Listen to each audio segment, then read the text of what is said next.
Hello Year 12 and welcome to our last lesson on exponential and logarithmic functions. This is on exponential growth and decay. So, if the rate at which quantity increases or decreases is proportional to its current value, then the quantity obeys the law of exponential change. If A is the quantity at time t, A0 is the initial quantity and K is the rate constant, then we can say that this is the relationship that connects A and A0 and K and T. Okay, so when our K is greater than 0, we know that our T is always going to be positive because it's a time. So when our K is greater than 0, then our model represents growth. Examples of this could be growth of cells, population growth, continuously compounded interest. When our K is less than 0, the model represents decay, for example, radioactive decay, cooling of materials. Now, the e to the power of k, we choose to use because we like using e quite a lot, but however, it doesn't actually matter what this is. It could be b to the power of t, where b is e to the power of something. In this situation, growth corresponds to b is greater than 1, and decay corresponding to b is less than 1. Okay, so where is this used? Suppose a particular type of bacteria cell divides into 2 new cells every td minutes. Td is called the generation time. We call N0 the initial number of cells of this type. After t minutes, we have this relationship. I'll give you a moment to read that.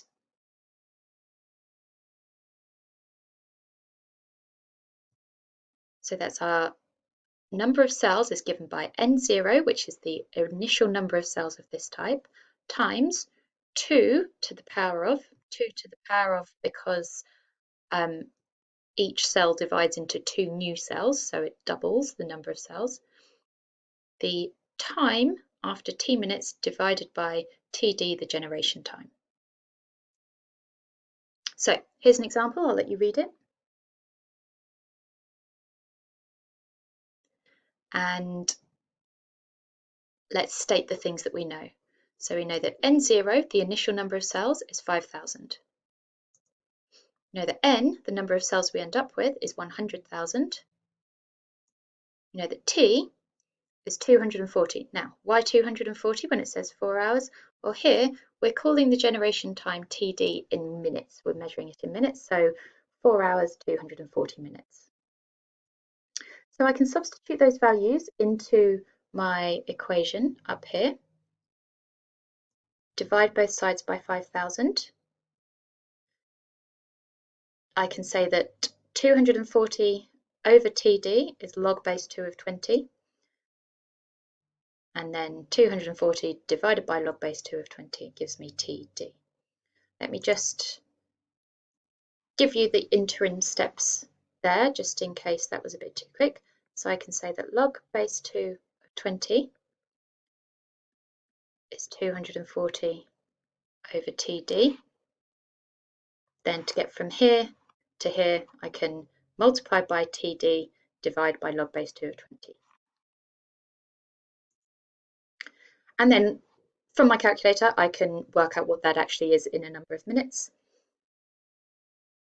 About 55.53.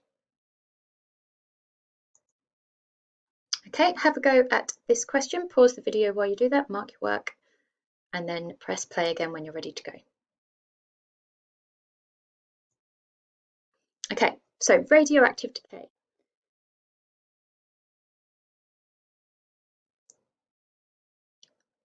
Here we're calling the amount of radiomaterial A, the time still T, this time we're looking at years, and A0 is our initial amount, K is our positive constant that depends on what type of material we're looking at. So this is what we get here. It's decaying, so our constant is negative. I make it negative. I'm saying it's positive here, so when I say negative K, it's definitely a negative number. Okay, so we often describe radioactive substances in terms of their half-life, which is the time required for half of the material to decay. I'll let you read this example.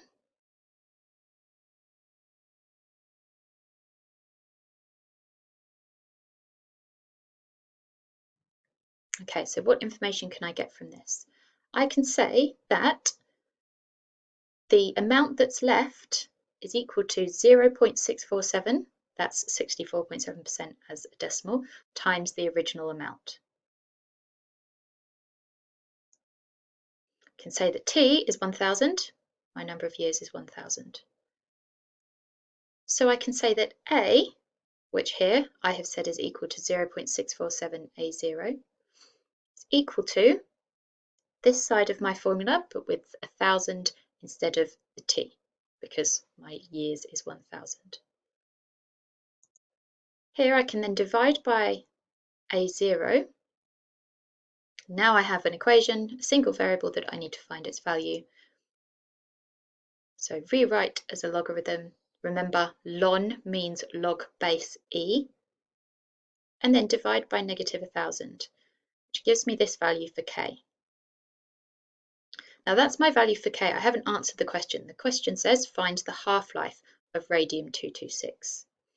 So I'm going to need to remember what my k is and then consider this. I want to know when my initial amount has halved. So this is my formula for A from my previous page is equal to half of A0. I know what K is. Sorry, I can divide both sides by A0. I can rewrite as a logarithm. I can say that T equals negative ln for half divided by K. I've got my value from K from the previous page, so I just put that into my calculator to get this.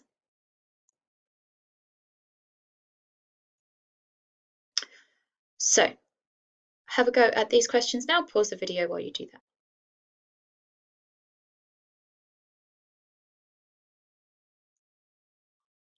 Okay, population growth.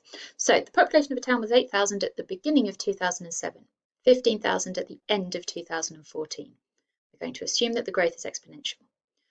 First, we want to find the population at the end of 2016. So we're going to say P is our population at time T years, measuring from the beginning of 2007, that's January the 1st.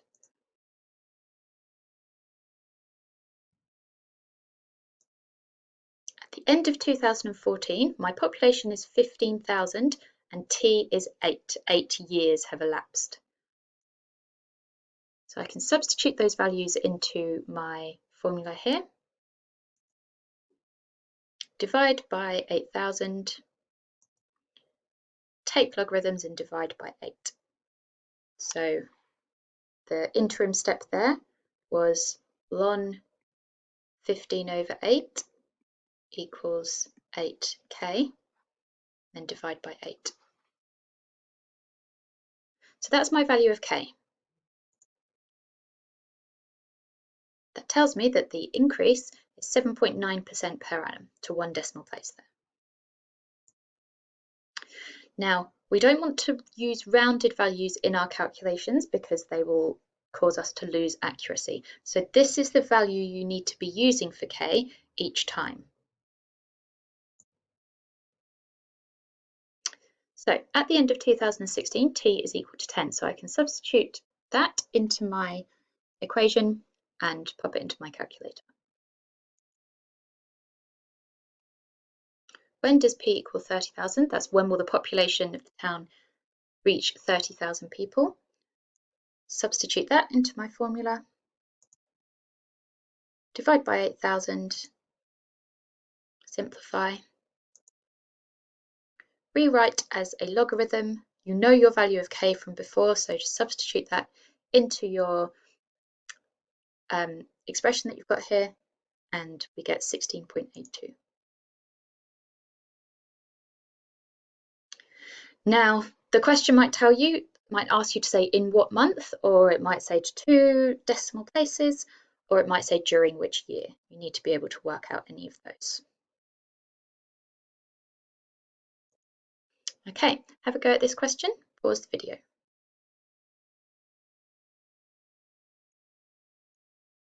Okay, now have a read of this question. There's lots of information there. If you like, pause the video while you do it.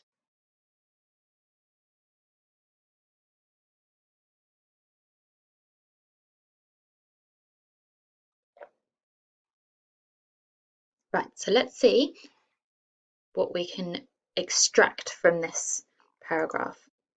So we're going to call G0 the population of grey kangaroos at the start. After n years, the number of grey kangaroos is going to be our initial number times 1.11, that's increasing at a rate of 11%, to the power of n. The number of red kangaroos is going to be, I don't need to introduce R0 here because I know that there are 10 times as many red kangaroos as grey kangaroos. That's 10 times G0. Then the red kangaroos are decreasing their population at 5% per annum. So each year their population is going to be multiplied by 0.95, and then to the power of n for n years.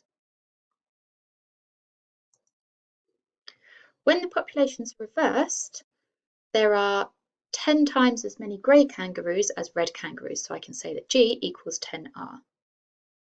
Using these three equations, I can say that this value here is equal to 10 times this value here.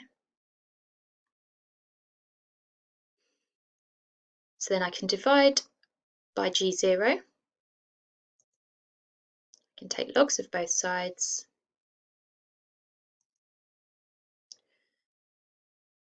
I can split this up using the multiplication law. I can use the power law here and the power law here. And then I can rearrange to find that n equals 29.6. Back up here, I could have used solve on my calculator, it depends. But remember that we want exact values.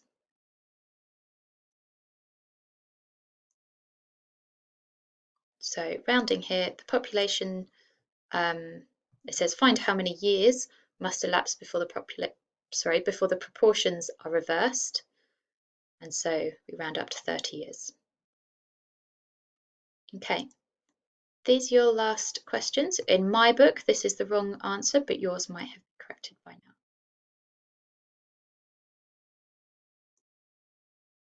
And these as well. If you have any questions, post them in the discussion. Thank you very much.